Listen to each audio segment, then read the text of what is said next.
எங்க தோழர் போட்டியிட்டு வெற்றி பெற்ற அந்த அந்த தொகுதியில நாம் தமிழர் கட்சியே இல்லைன்றார் அவர். என்னங்க அப்படி சொல்றீங்க? ஆதாரப்பூர்வமா நிரூபிக்கட்டுமா? பிரதர் வாங்க பிரதர், நல்லா இருக்கீங்களா?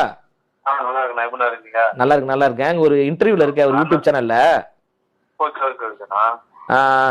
நீங்க வந்து இப்போ நகர்ப்புற கவுன்சிலரா, நகராட்சி கவுன்சிலர்? ஆமா, நகராட்சி கவுன்சிலர் தான். சரிங்க சரிங்க சரிங்க. எத்தனை ஓட்டு வாங்குனீங்க நீங்க? எத்தனை ஓட்டு மொத்தம்?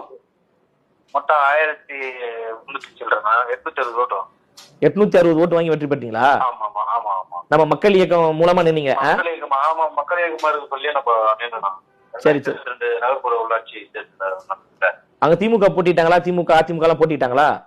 திமுக அதிமுக போட்டிட்டாங்க. திமுக எல்லாம் 5வது இடத்துல இருக்கு. திமுக திமுக 5வது இடம், நீங்க முதலிடம். தளபதி விஜய் மக்கள் இயக்கம் வந்து முதலிடம். திமுக வந்து 5வது இடம். ஃபர்ஸ்ட் நம்மளுது. நாம் தமிழர் கட்சி அங்க போட்டிட்டாங்களா? நாம் தமிழர் கட்சி நம்ம வார்டுலயே கிடையாது, நகரத்திலே கிடையாது. நான் 24 வார்டு, ஒரு 8 வார்டு நிக்கலையா? அப்படியா? அதே மாதிரி ராணிப்பேட்டை டிஸ்ட்ரிக்ட்ல நம்ம கிட்ட தான் 3 நகர்ப்புற கவுன்சிலர். ராணிப்பேட்டை தமிழ்நாட்டுல ராணிப்பேட்டை டிஸ்ட்ரிக்ட்ல 3 நகர்ப்புற கவுன்சிலர் நம்ம தான். தளபதி விஜய் மக்கள் இயக்கம் தான். ஆமா ஆமா ஆமா. இயக்கமாக சொல்லி நின்றுதான். தளபதியினுடைய கொடி,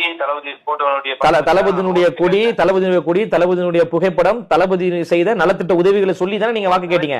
ஆமா, தளபதி எல்லா ஒன்னும் போட்டோ அனுப்புறேன். தளபதியுடைய கொடி பயன்படுத்தி அவருடைய போட்டோ பயன்படுத்தி தான் வாக்கு கேட்டோம். ரொம்ப நன்றிண்ணா, ரொம்ப நன்றிண்ணா.